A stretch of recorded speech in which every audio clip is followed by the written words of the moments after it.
Hello नमस्कार भाइ बहिनीहरू सबैलाई। आज अर्को नयाँ भिडियोमा म हार्दिक स्वागत गर्दछु। भाइ बहिनीहरूकै कक्षा 10 सामाजिक अध्ययन शिक्षक म केबी भट्टराई र भाइ बहिनीहरू आज म फेरि अर्को नयाँ महत्त्वपूर्ण भिडियोको साथ यहाँ उपस्थित भइसकेको छु र आशा छ भाइ बहिनीहरूले आजको भिडियोबाट पनि धेरै कुराहरू थाहा पाउनुहुनेछ। So dear friends, dear students, I would like to welcome you in my class. I hope you will learn as many things as possible from this video, and my class will be concerned with very important question answers today, especially from unit 5. So we are going to solve very important questions that carry 7 marks from unit 5, especially under 3 lessons: legislature, executive and judiciary. So let's start with the same, guys. Now let me first write the questions on board and then solve them. So भाइ बहिनीहरू अब हामी बोर्डमा महत्त्वपूर्ण क्वेशनहरू लेख्दै त्यसको बारेमा चर्चा गर्दै छलफल गर्दै त्यसलाई चाहिँ समाधान गर्नेछौँ भाइ बहिनीहरू। र मैले अगाडि भने अनुरूप भाइ बहिनीहरू आजको भिडियोमा म 7 अङ्कको लागि महत्त्वपूर्ण मानिने केही प्रश्न र त्यसको उत्तरहरू लिएर आएको छु र यहाँ हामीले जुन गर्न लागेको क्वेशन आन्सरहरू रहेको छ यो चाहिँ एकाइ 5 को पाठ 1, 2 र 3 सँग चाहिँ सम्बन्धित रहेका छन्, जसको नाम रहेको छ, लेसनको नाम रहेको छ, भाइ बहिनीहरूलाई पक्कै थाहा भएको हुनुपर्छ अगाडिको भिडियो मार्फत, व्यवस्थापिका, कार्यपालिका र न्यायपालिका। हामीले यो 3 वटै अङ्गहरूको चाहिँ स्ट्रक्चर, यसको संरचनाको बारेमा कुरा गरिसकेपछि अब योसँग सम्बन्धित केही थप क्वेशन आन्सरको बारेमा चर्चा गर्नेछौँ भाइ बहिनीहरू। अगाडि पनि हामीले महत्त्वपूर्ण क्वेशन धेरैवटा जानिसकेको छौँ उत्तरसहित, र अब हामी अरू क्वेशनहरूको बारेमा यहाँ कुरा गर्छौँ है त। So democracy is meaningless in the absence of judiciary how भनेको छ। जस्तै उदाहरणको लागि एउटा क्वेशन छ। त्यसै गरी अर्को क्वेशन, यो 3 वटा लेसनहरू पढिसकेपछि महत्त्वपूर्ण रूपमा जान्नुपर्ने भनेको what is the principle of check and balance among 3 organs of government. Okay, अर्थात् राज्यका 3 वटा अङ्ग, सरकारका 3 वटा जुन मुख्य अङ्गहरू छन्, यो अङ्गहरू बीच रहेको सन्तुलन तथा नियन्त्रणको सिद्धान्त भनेको के हो भन्ने बारेमा पनि हामीले छलफल गर्नुपर्ने हुन्छ। र भाइ बहिनीहरू अब म उक्त क्वेशनहरू लेख्दै र त्यसलाई समाधान गर्दै जानेछु र भाइ बहिनीहरूले ध्यान दिएर हेर्नुहोला, सुन्नुहोला र सम्भव भएसम्म आफ्नो नोट कपीमा पनि सार्न सक्नुहुनेछ। ओके, अब हामीले सबैभन्दा पहिले इम्पोर्टेन्ट क्वेशन आन्सर अर्थात् महत्त्वपूर्ण प्रश्न उत्तर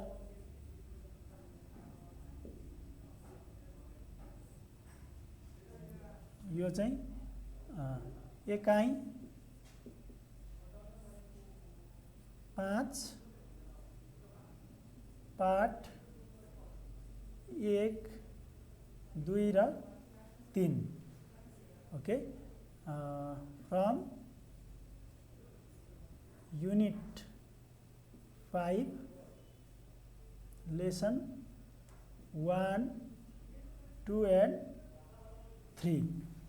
ओके भाइ बहिनीहरू, यो 1, 2 र 3 बाहेक अन्य महत्त्वपूर्ण पाठहरू पनि हामीले छलफल गर्न बाँकी नै छ। So there are many other lessons as important as these 3 lessons. However, as we have already completed talking about these 3 lessons, we will be solving some important questions that are possible to be asked from the same. Alright, so first question, as I told you before, could be asked like this. सबैभन्दा पहिले म नेपालीमा लेख्न चाहन्छु। जस्तै व्यवस्थापिका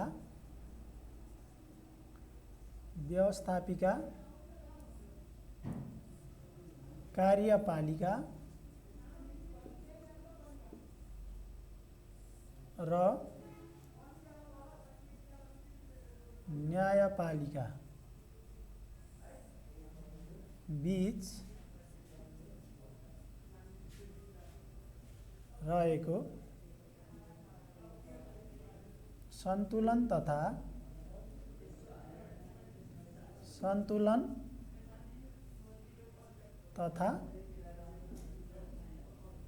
नियन्त्रण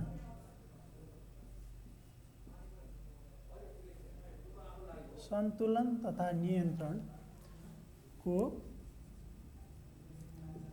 सिद्धान्तबारे वा यसलाई नियम पनि भन्न सकिन्छ बारे चर्चा गर्नुहोस्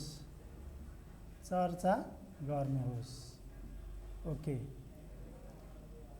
अलराइट भाइ बहिनीहरू तपाईहरुले यो प्रश्न प्राय क्वेशनहरुमा नपाउन सक्नुहुन्छ यद्यपि परीक्षाको दृष्टिकोणले सम्भावना भने अत्यन्तै धेरै बोकेको प्रश्न रहेको छ त्यसकारणले यसमा विशेष ध्यान दिन जरुरी छ अब हामीले व्यवस्थापिका कार्यपालिका र न्यायपालिकाको यहाँ सम्बन्धको बारेमा कुराकानी गर्नुपर्ने हुन्छ सबैभन्दा पहिले इंग्लिशमा question लेखौं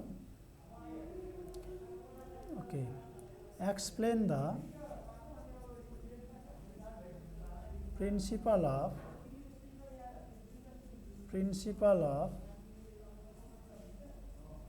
check and balance among the legislature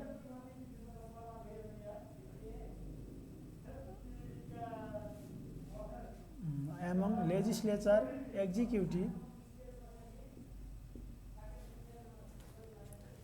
and judiciary. Okay.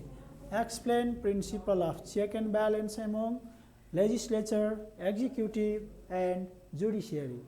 यहाँ चाहिँ हामी अब यो व्यवस्थापिका कार्यपालिका र न्यायपालिकाले चाहिँ एक अर्कालाई कसरी नियन्त्रण गर्छन् र यिनीहरूबीच सन्तुलन कसरी कायम हुन्छ स्पेशली पावर ब्यालेन्स को कुरा गर्छौं हामी यहाँ यसको मतलब भाइ बहिनीहरू यहाँ लेजिस्लेचर को आफ्नै एउटा महत्त्वपूर्ण कार्य हुन्छ त्यसैगरी एक्जिक्युटिभ को अर्थात सरकारको आफ्नै कार्य हुन्छ न्यायपालिकाको आफ्नै कार्य हुन्छ यद्यपि यो तीनवटा जुन अङ्गहरू छन् यो तीनवटा अङ्गमा कुनै पनि एक भन्दा अर्को ठूलो भन्ने हुँदैन उनीहरूको पावरमा सन्तुलन हुन्छ र एउटा अर्को भन्दा सुपरियर अर्थात सर्वोच्च हुन खोज्यो भने त्यसलाई चाहिँ नियन्त्रण गर्ने कार्य हुन्छ यसैलाई हामी चेक एन्ड ब्यालेन्स को चाहिँ प्रिन्सिपल अर्थात सिद्धान्त भन्छौं यसलाई नै हामीले अब यहाँनेर पोइन्ट वाइज रूपमा यसलाई उल्लेख गर्न सक्छौं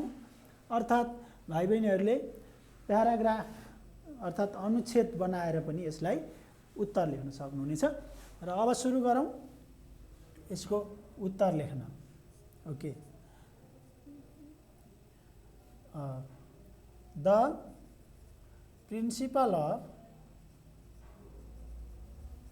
check and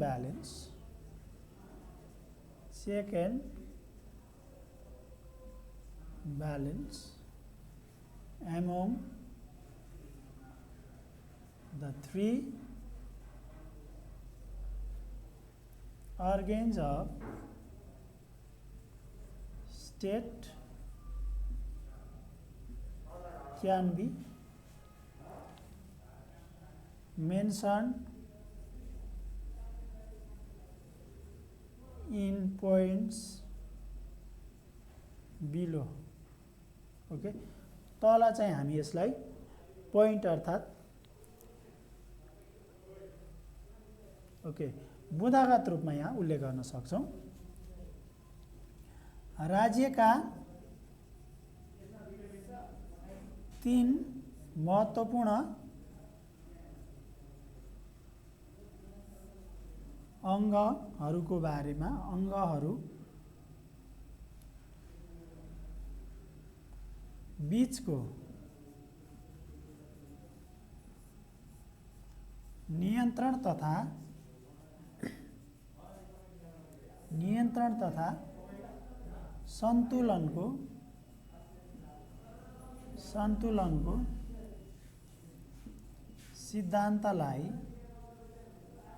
सिद्धान्तलाई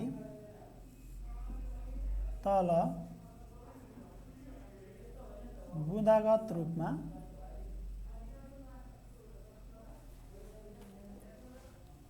उल्लेख गर्न सकिन्छ।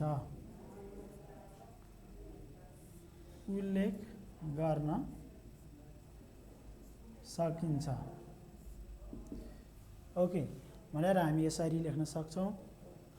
अब हामी पोइन्ट वाइज रूपमा यहाँनिर त्यही कुरालाई उल्लेख गरौँ है त।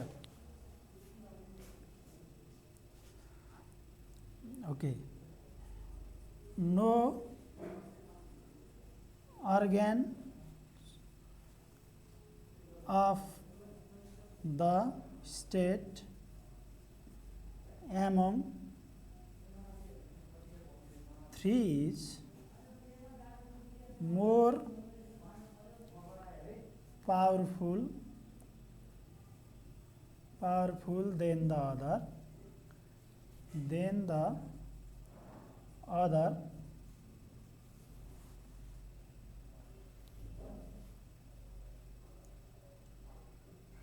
in the parliamentary system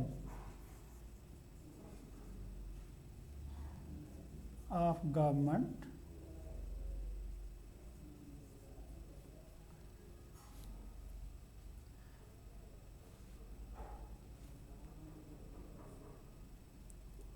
There is power balance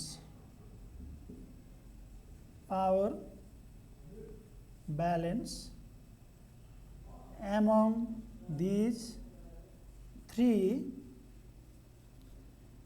organs. It is called the principle of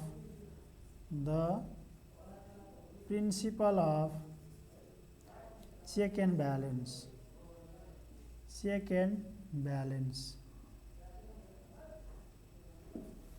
okay भाइ बहिनीहरू, एउटा पोइन्ट हामी यसलाई मान्न सक्छौँ। यहाँ भनिएको छ यो तीनवटा अङ्गहरूमध्ये कुनै पनि अङ्ग अर्कोभन्दा बढी शक्तिशाली हुने भन्ने हुँदैन। तिनीहरूको जुन अथोरिटी पावर छ त्यो चाहिँ एक किसिमको सन्तुलित ढङ्गबाट अघि बढ्ने गर्दछ। यसलाई नै हामीले यहाँ उल्लेख गरेको हो।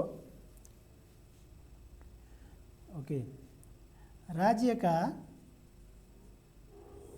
तीन अङ्गहरू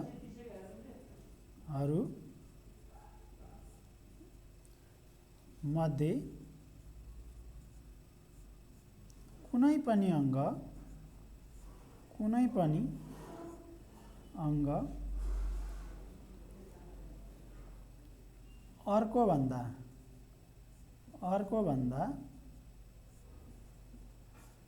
बढी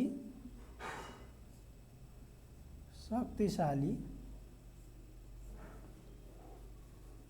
हुँदैन।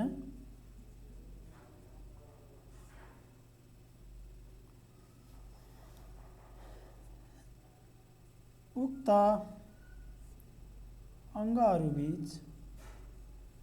अङ्गहरूबीच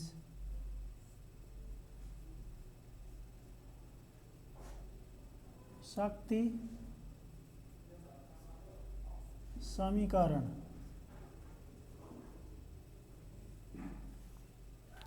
वा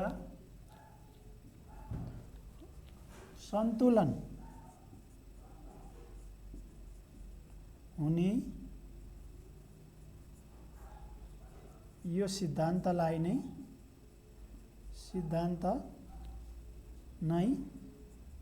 शक्ति सन्तुलनको सिद्धान्त हो। अर्थात् भनौँ नियन्त्रण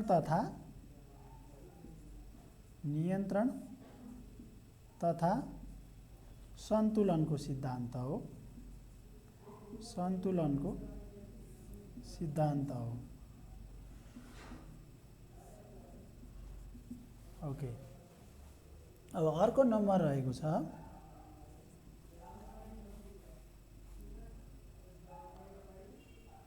the head of executive, that is the prime minister,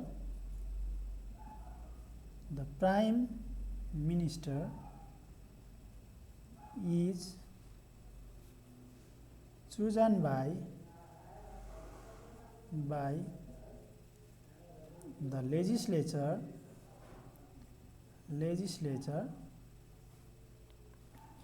and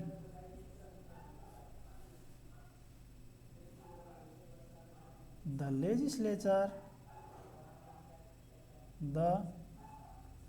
legislature can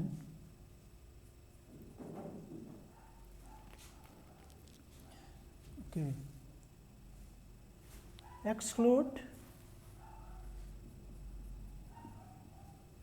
the PM, means Prime Minister,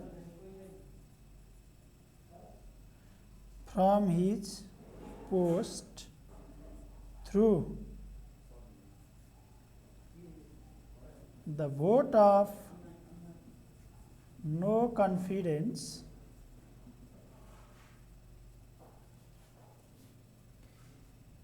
if he or she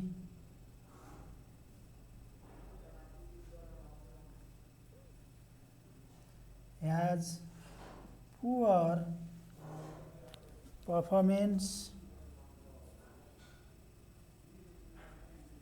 in the government. Okay भाइ बहिनीहरू, द हेड अफ एक्जिक्युटिभ भनेको प्रधानमन्त्री, that is the prime minister, is chosen by the legislature, legislative बडीबाट नै executive बन्ने हो। अर्थात् प्रधानमन्त्री लेजिस्लेचरमा रहेका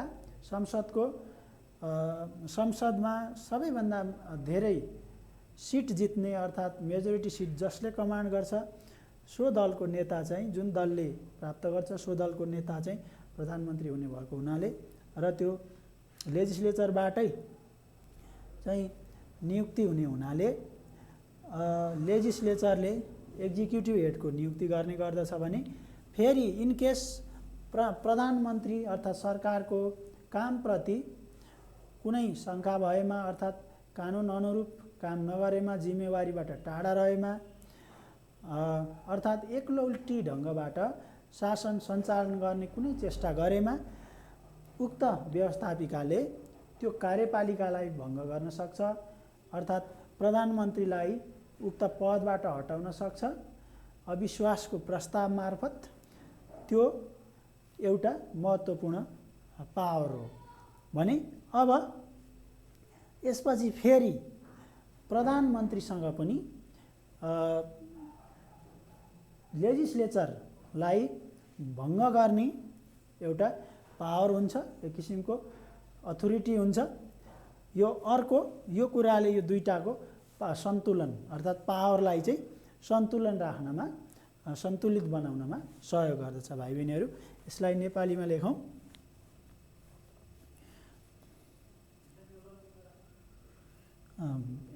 व्यवस्थापिकाको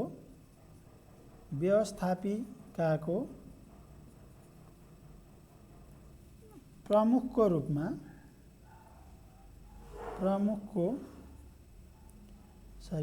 यसमा कार्यपालिका भनौँ भाइ बहिनीहरू, कार्यपालिकाको प्रमुखको रूपमा प्रधानमन्त्रीको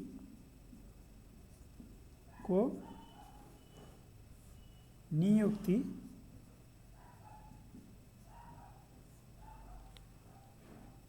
संसदमा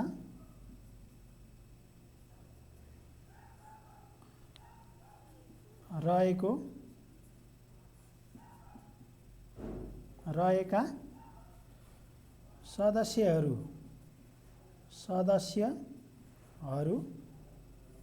मध्यबाट नै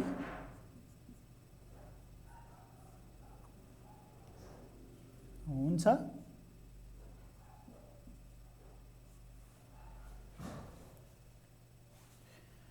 र यदि प्रधानमन्त्रीको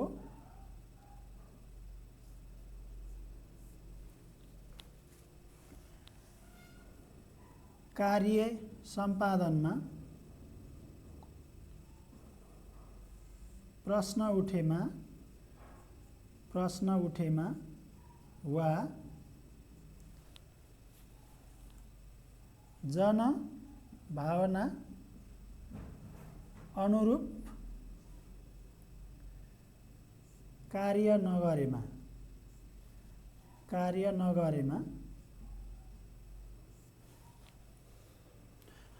अविश्वासको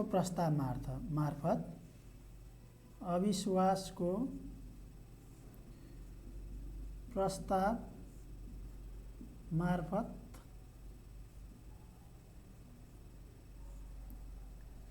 व्यवस्थापिकाले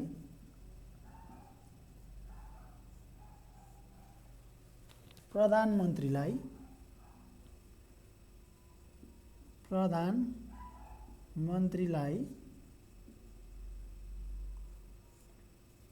पदमुक्त गर्न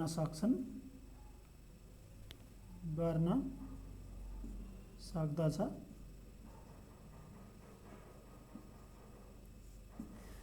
एउटा यो।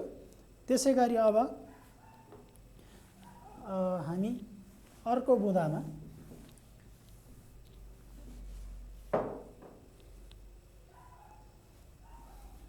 ओके 3 मा similarly the prime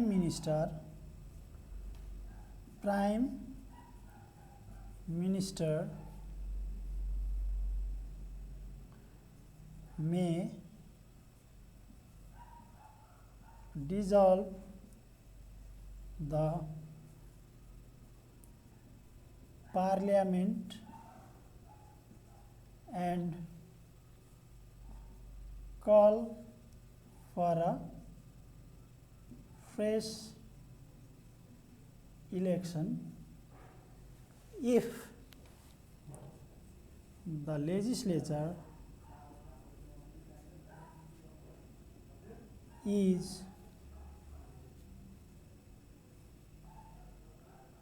unfair in its decisions। Okay, यो अर्को पावर ब्यालेन्सको उदाहरण भयो भाइ बहिनीहरू। यसलाई हामी नेपालीमा त्यसै गरी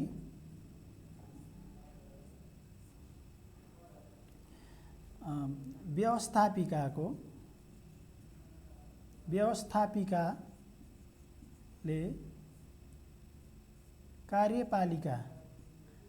कार्यपालिका प्रति न्यायोचित व्यवहार नगरेमा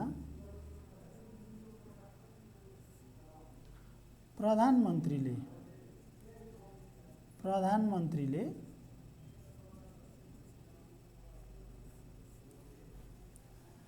उक्त संसद भङ्ग गरी नयाँ निर्वाचनको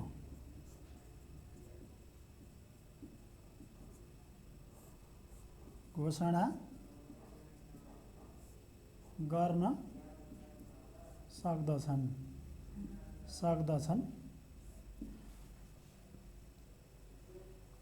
त्यसै गरी अब अर्को कुरा हुन्छ भाइ बहिनीहरू, जति पनि सरकारी निर्णयहरू हुन्छन् ती सरकारी निर्णयहरू अर्थात् कार्यपालिकाका निर्णयहरू व्यवस्थापिकाले पारित गर्नुपर्ने हुन्छ, अर्थात् व्यवस्थापिकाको सहमति बिना कार्यपालिकाले चाहिँ उक्त महत्त्वपूर्ण निर्णयहरू लागू गर्न सक्दैन। त्यसकारणले गर्दाखेरि यहाँ फेरि अर्को महत्त्वपूर्ण कुरा के छ भने कार्यपालिका चाहिँ व्यवस्थापिकाको अधीनमा रहनुपर्ने हुन्छ। त्यसकारणले यो अर्को पावर ब्यालेन्सको चाहिँ उदाहरण हुन सक्छ, त्यसलाई पनि यहाँ उल्लेख गरौँ। Okay, the executive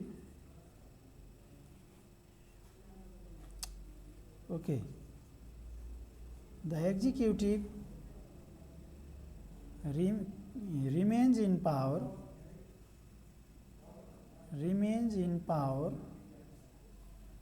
as long as the legislature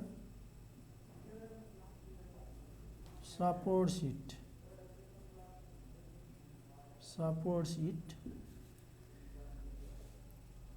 The executive cannot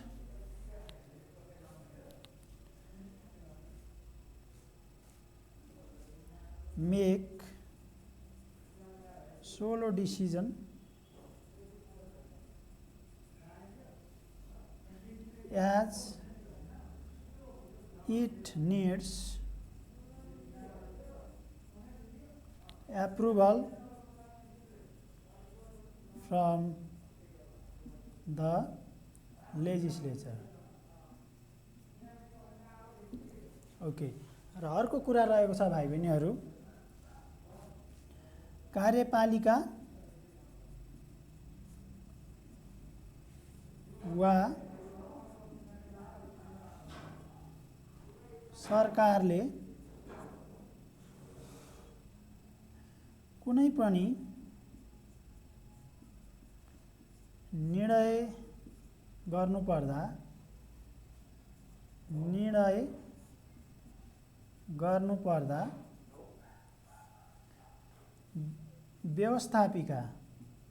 व्यवस्थापिकाको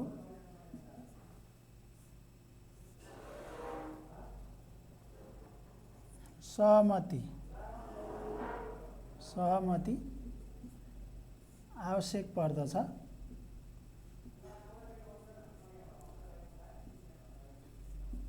त्यसैले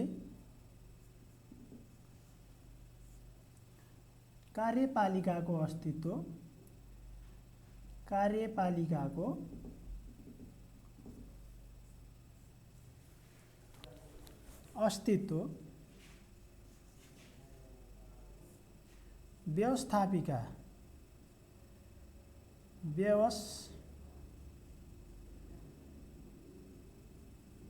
व्यवस्थापिकाले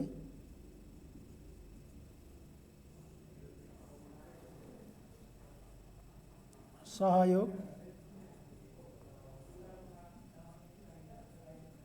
गरेसम्म मात्र रहन्छ।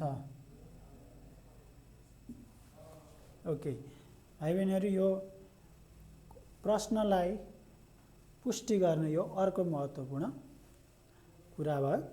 त्यसै गरी अब हामीले यहाँ जुडिसियरीको कुरा पनि गर्न सक्छौँ। ओके, अर्को रहेको छ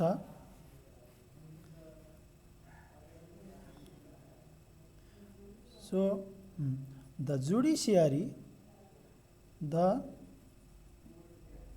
judiciary can question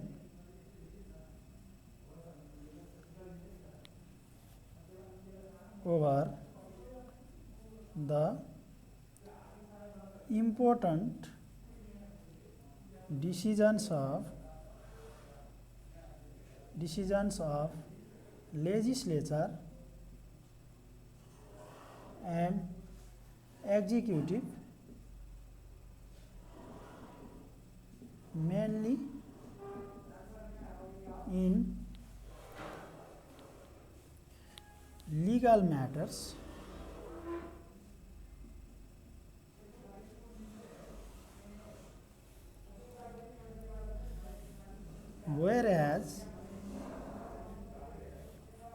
the head of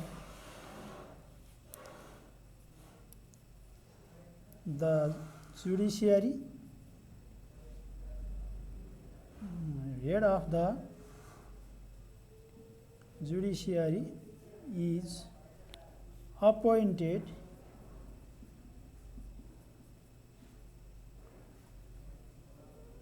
by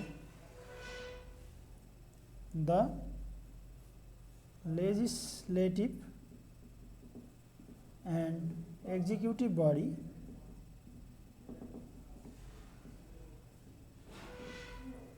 and can be removed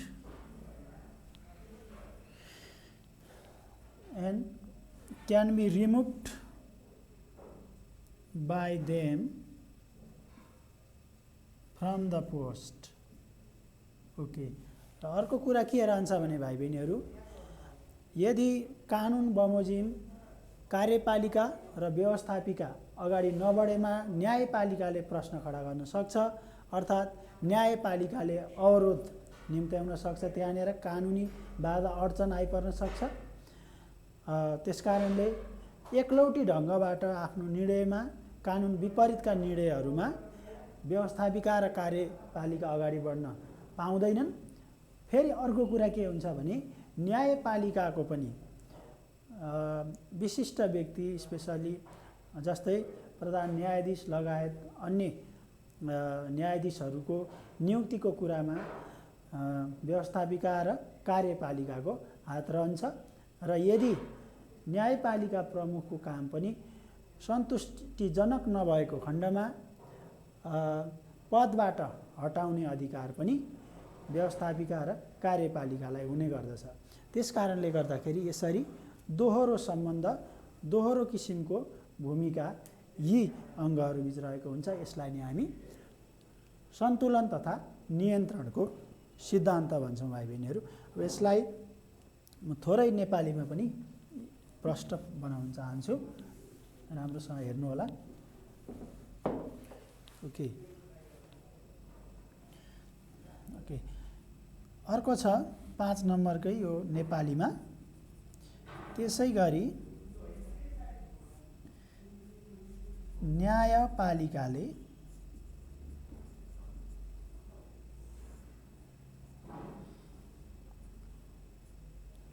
व्यवस्थापिका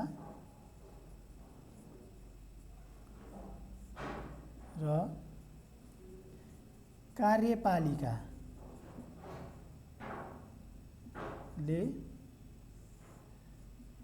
गरेका निर्णयहरूलाई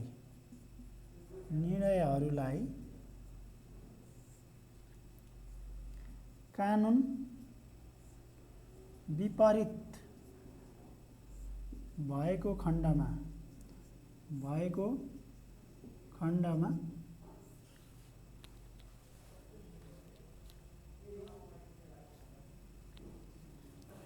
अवरोध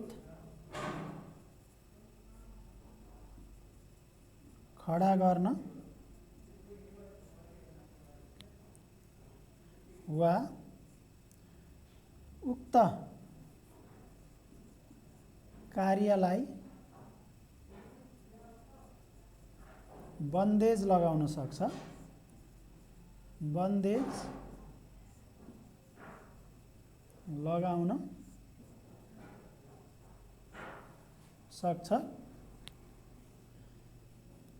भने अर्कोतर्फ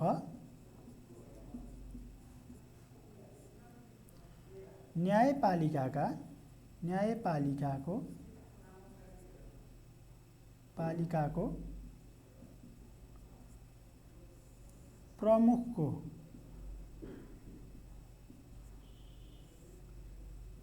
नियुक्ति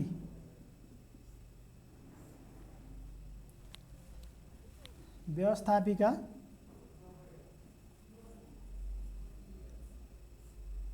तथा कार्यपालिकाको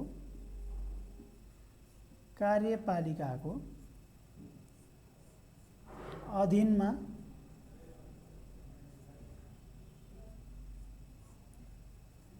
हुने गर्दछ।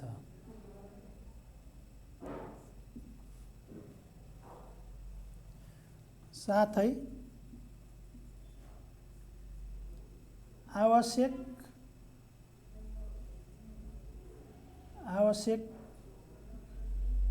खण्डमा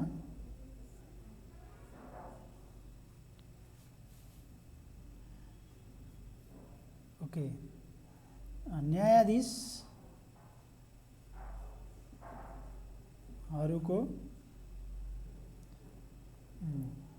खण्डमा प्रधान न्यायाधीशको भनौँ भाइ बहिनीहरू, प्रधान न्यायाधीशको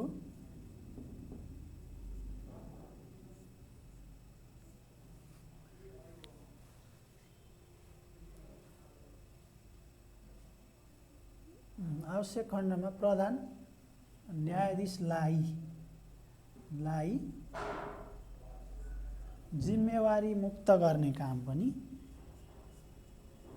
जिम्मेवारी मुक्त गर्ने भन्नाले हटाउने काम गर्ने अधिकार पनि सरकार समक्ष रहेको हुन्छ। ओके भाइ बहिनीहरू, यसरी यी सरकारका तीनवटा मुख्य अङ्गहरूबीच एक अर्कामा नियन्त्रणको सिद्धान्त लागू हुन्छ। यसले नै पावर सन्तुलन चाहिँ कायम गर्न मद्दत गर्दछ, अर्थात् शक्तिको सन्तुलन समीकरणमा चाहिँ सहयोग गर्ने गर्दछ भाइ बहिनीहरू।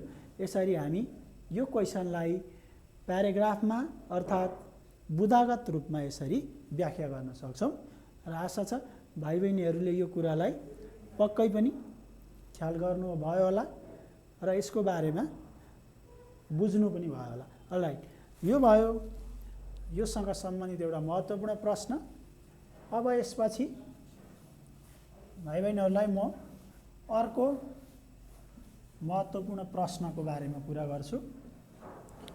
त्यसलाई पनि हामी यसै गरी छलफल गर्दै लेख्दै अघि बढ्नेछौँ।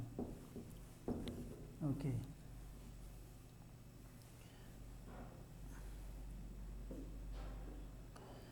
न्यायपालिकालाई स्वतन्त्र र निष्पक्ष राख्न के गर्नु पर्ला भन्ने कुरा रहेको छ। ओके, न्यायपालिकालाई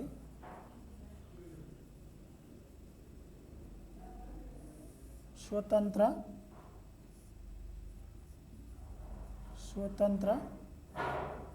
र निष्पक्ष राख्न के गर्नु पर्ला?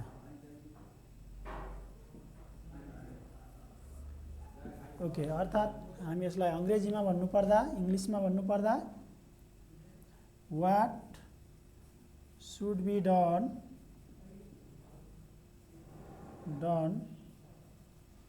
to make judiciary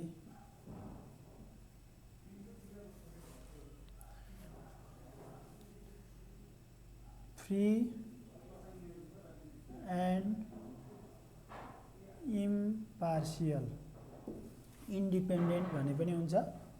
okay, impartial भनेको निष्पक्ष, कुनै पनि एउटा निश्चित व्यक्तिको पक्षमा न्यायपालिका हुन हुँदैन, अर्थात् कुनै एउटा निश्चित पार्टीको पक्षमा हुनु हुँदैन। न्यायपालिका भनेको स्वतन्त्र हुनुपर्छ, यो स्वच्छ र स्वतन्त्र बडीको रूपमा रहनुपर्छ। यसको लागि हामीले के गर्नु पर्ला, अर्थात् हामीले न्यायपालिकालाई यसरी स्वच्छ र निष्पक्ष राख्न के गर्नु पर्ला भन्ने चाहिँ यो क्वेसनको मर्म रहेको छ। अब हामी यसलाई पनि पोइन्ट वाइज ढङ्गबाट हल गरौँ है त भाइ बहिनीहरू। Okay, the following things can be done the following things can be done to make judiciary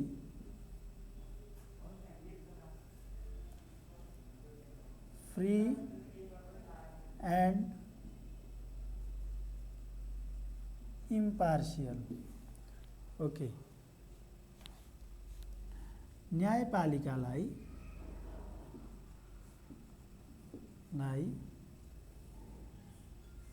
स्वतन्त्र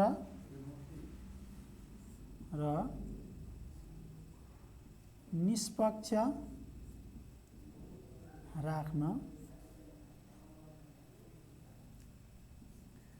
निम्न कार्यहरू गर्न सकिन्छ।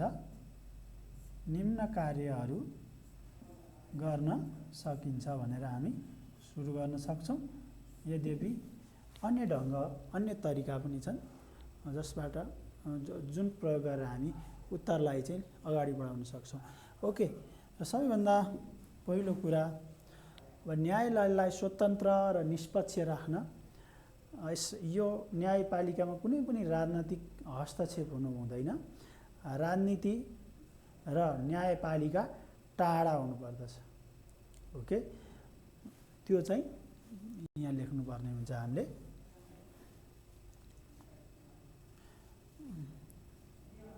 There should not be any interference over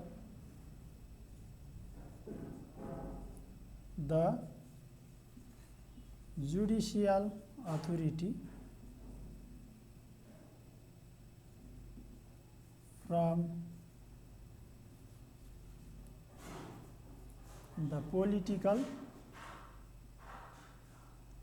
parties. Okay, भाइ बहिनीहरु, एउटा महत्त्वपूर्ण कुरा यो हुन सक्छ, there should not be any interference over the judicial authority from the political parties. Okay, र यसलाई हामी अंग्रेजीमा लेख्दै गर्दाखेरि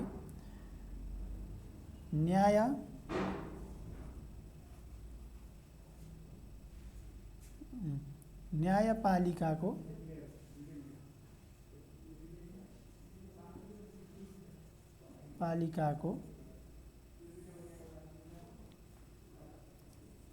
कार्य वा निर्णयमा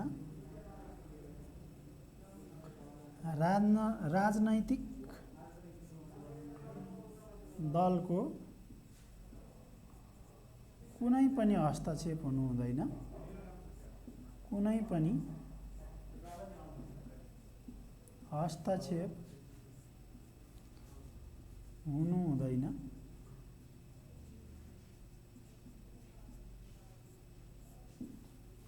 ओके, यो एउटा पोइन्ट भयो। अर्को पोइन्टको रूपमा भाइ बहिनीहरु, अर्को न्याय क्षेत्रमा जति पनि नियुक्तिहरू हुन्छन् ती नियुक्तिहरू भागबण्डाको आधारमा हुनु भएन, अर्थात् योग्य व्यक्ति मात्रै न्यायिक निकायमा नियुक्त हुनु पर्यो। त्यो चाहिँ अर्को महत्त्वपूर्ण पक्ष रहेको छ, त्यसलाई पनि हामी यहाँ उल्लेख गरौँ। न्यायिक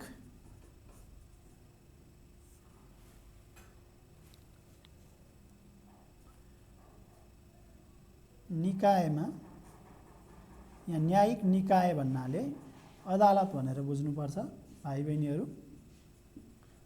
अदालत, न्यायिक निकायमा नियुक्त गरिने व्यक्ति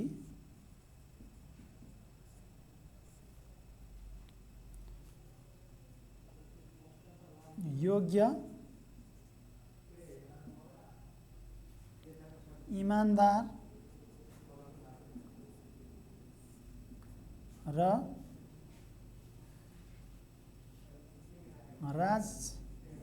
नीतिबाट राजनीतिक प्रभावबाट भनौँ राजनीतिक प्रभावबाट टाढा रहेको हुनुपर्दछ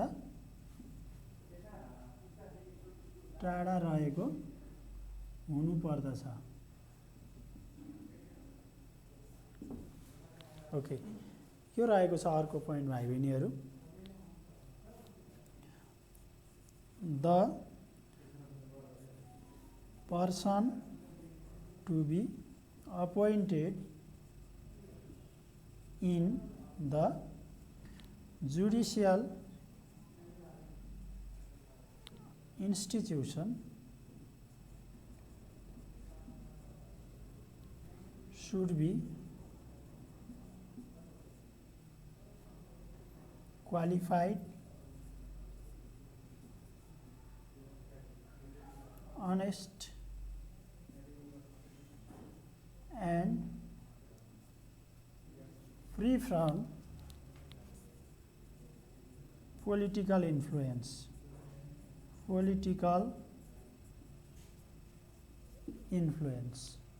ओके भाइ बहिनीहरू यो चाहिँ अर्को एउटा क्राइटेरिया हुनसक्छ जसले यो न्यायपालिकालाई स्वतन्त्र र निष्पक्ष राख्नमा चाहिँ मद्दत गर्न सक्छ ओके त्यसैगरी अर्को महत्त्वपूर्ण कुरा नागरिक समाज तथा अन्य विभिन्न क्षेत्रहरूबाट न्यायालयलाई स्वतन्त्र र निष्पक्ष हुन एक किसिमको दबाब सिर्जना गर्नुपर्ने हुन्छ अर्थात् न्यायपालिकामाथि दबाब खडा गर्न सकिन्छ यसले पनि न्यायपालिकालाई फ्री अर्थात् निष्पक्ष बन्नमा सहयोग पुर्याउने गर्दछ भाइ बहिनीहरू so there should be pressure from various sectors, pressure to judicial bodies from various sectors to keep it fair and impartial. Okay, in case the cases or the decisions are made against law, so voice should be raised from different sectors so that the judicial bodies can remain aware about it. So we'll write next point concerned with the same. Okay, now अर्को कुरा रहेको छ न्यायपालिकालाई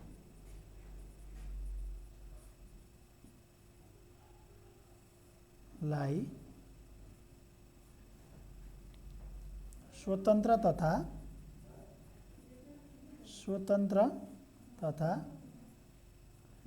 निष्पक्ष राख्न को लागि जनता नागरिक समाज तथा राजनीतिक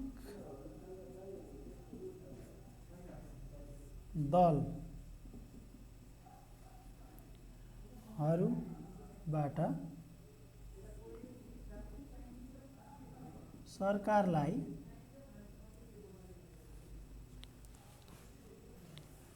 सचेत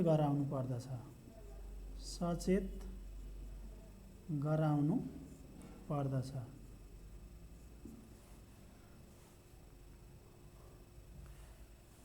The government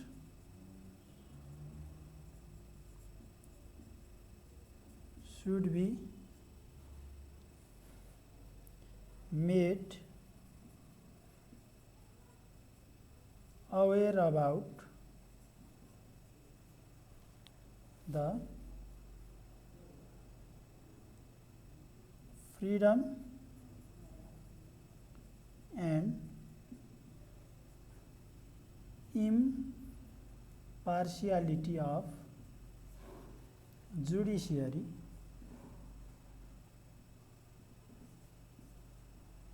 from the level of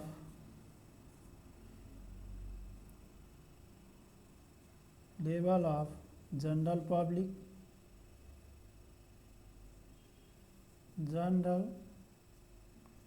public, civil society, political parties, etc.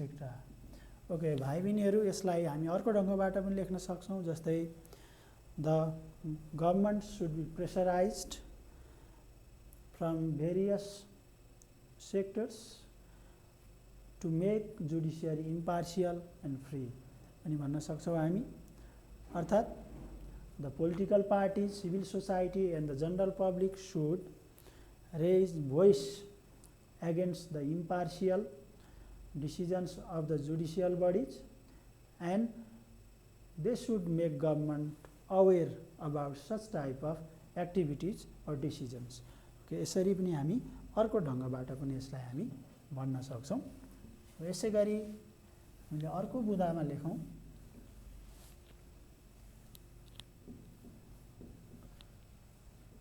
All right,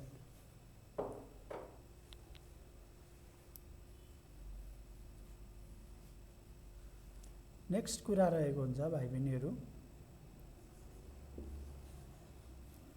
okay, the media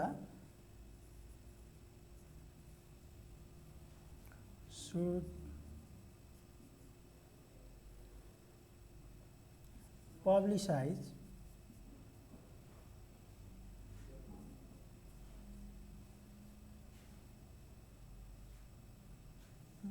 the news. The media should publicize the news concerned with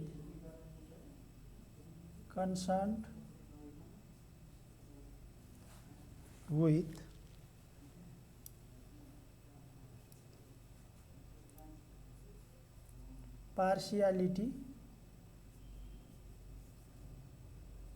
of judiciary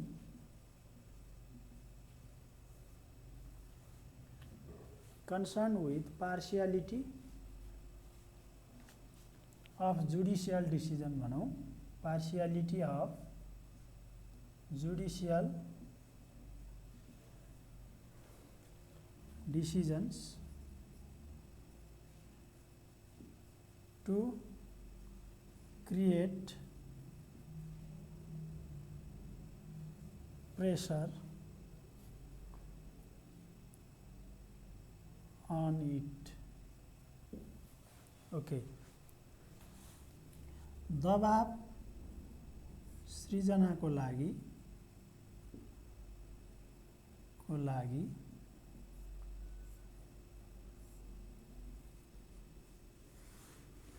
okay,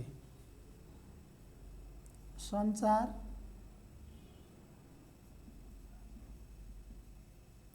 माध्यमहरूले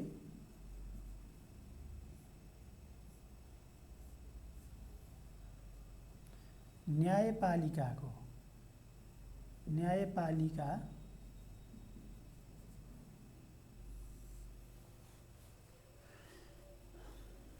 दबाव सृजनाको लागि सञ्चार माध्यमहरूले न्यायपालिकाहरूले गर्ने वा गरेका निर्णयहरू निष्पक्ष नभएको खण्डमा त्यसको व्यापक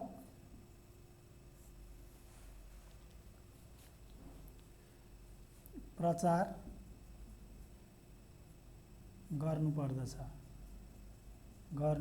यसले एक किसिमको दबाव सृजना हुन्छ न्यायपालिकामा, र न्यायपालिका साँच्चीकै न्याय प्रदान गरिरहेको छ कि छैन, न्यायपूर्ण ढङ्गबाट अघि बढेको छ कि छैन भन्ने कुराको चाहिँ पुष्टि हुने हुनाले र यसले उक्त न्यायालयलाई एक किसिमको सचेत बनाउने हुनाले यो सञ्चार माध्यमहरूको भूमिका पनि अत्यन्तै महत्त्वपूर्ण हुन्छ भाइ बहिनीहरू। त्यसकारणले यसरी न्यायपालिकालाई हामीले स्वतन्त्र र त्यसै गरी निष्पक्ष चाहिँ बनाउन सक्छौँ भाइ बहिनीहरू। लगभग यति कुराहरू गर्यो भने हामीलाई पर्याप्त हुन्छ भाइ बहिनीहरू। यो चाहिँ केही उपायहरू भए, यी कुराहरू गरेमा हामी पक्कै पनि न्यायपालिकालाई अत्यन्तै राम्रो निकायको रूपमा विकास गर्न सक्छौँ। अलराइट, अब यसै गरी भाइ बहिनीहरू यो पाठसँग सम्बन्धित अन्य धेरै अरू क्वेसनहरू पनि रहेका छन्।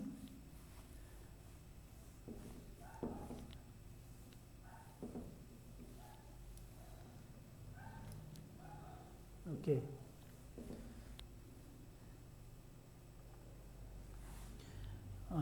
भाइ बहिनीहरू यहाँ मसँग भएका अन्य क्वेसनहरूमा democracy is meaningless in the absence of judiciary why भनिएको छ, त्यसलाई पनि लेखौँ है त। Democracy is meaningless in the absence of judiciary why? Okay भाइ बहिनीहरू, यो प्रश्नलाई ध्यान दिएर हेर्नुहोला।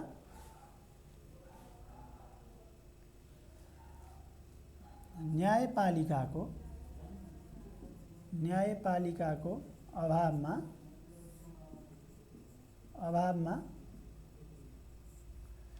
प्रजातन्त्र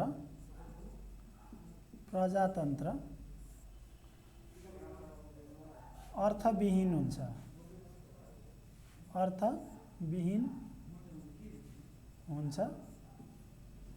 कसरी?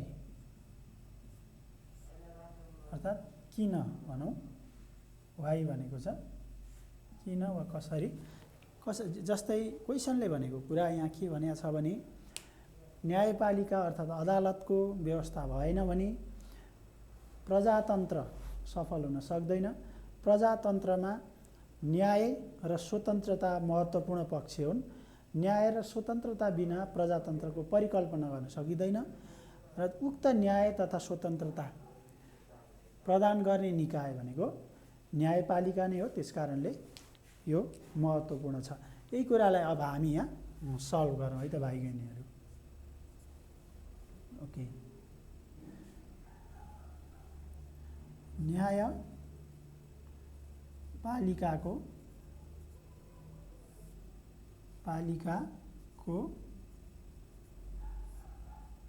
अभावमा प्रजातन्त्र अर्थविहीन अर्थात् औचित्यविहीन भन्न सकिन्छ हुन्छ भन्ने कुरा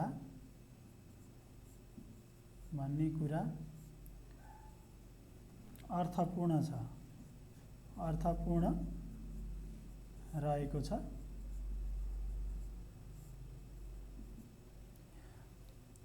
प्रजातान्त्रिक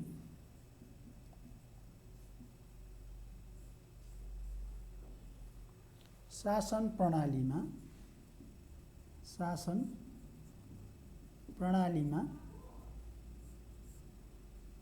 स्वतन्त्रता न्याय र स्वतन्त्रता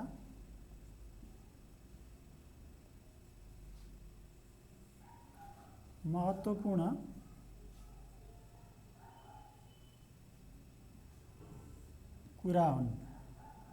कुराहरू हुन्। यदि न्याय दिलाउने न्यायालय नभएमा नभएमा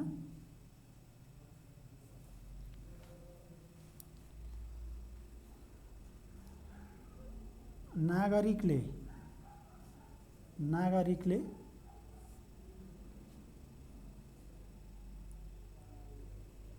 न्यायको महसुस गर्न सक्दैनन्। त्यसैगरी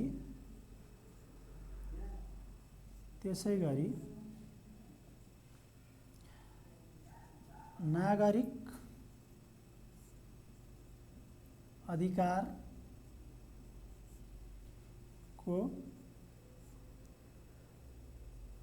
प्राप्ति तथा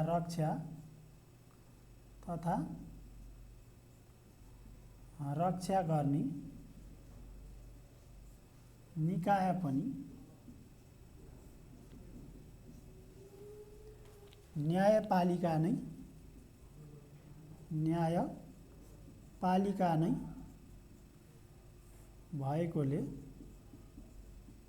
भएकोले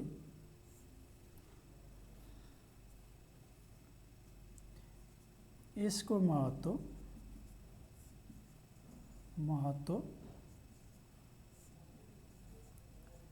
प्रजातन्त्रमा अत्यन्तै ठुलो रहेको छ।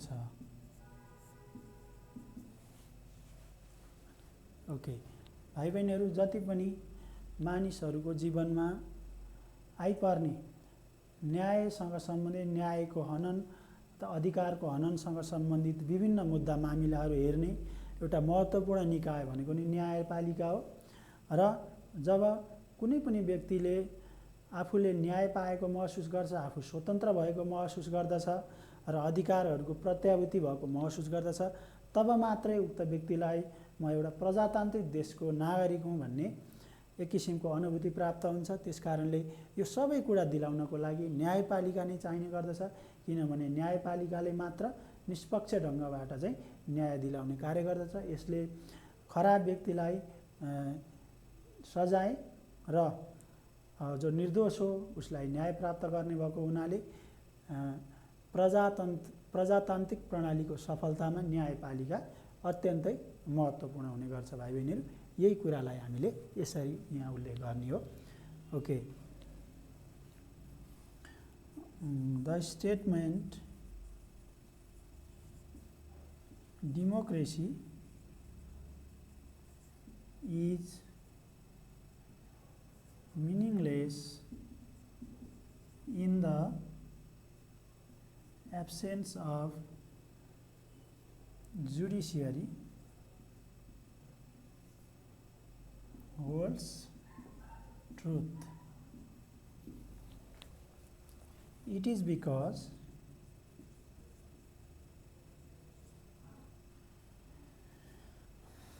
justice and freedom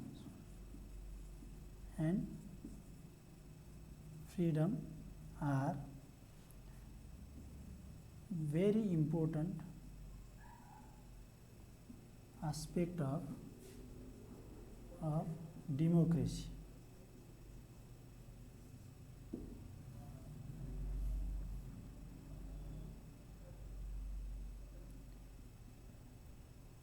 If there is absence of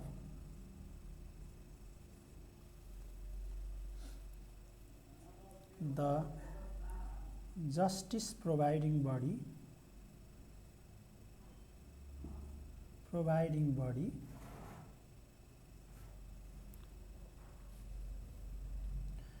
people cannot feel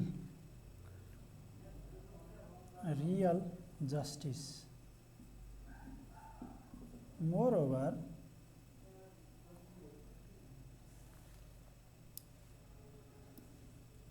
the body that protects and promotes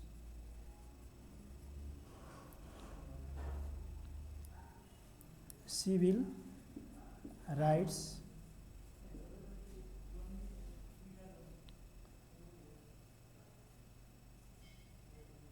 that protects and promotes civil rights is judiciary itself. Therefore, it has a crucial role to play for the institutionalization of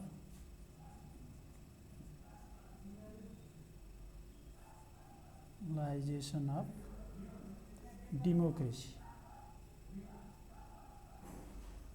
okay भनेर यसरी हामीले answer लेख्न सक्छौं भाइ बहिनीहरु.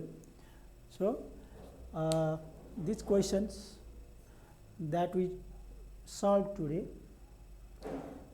carry immense importance. They are highly important questions, dear students. So I hope you will give more focus, importance on these questions and try to learn the answers as well.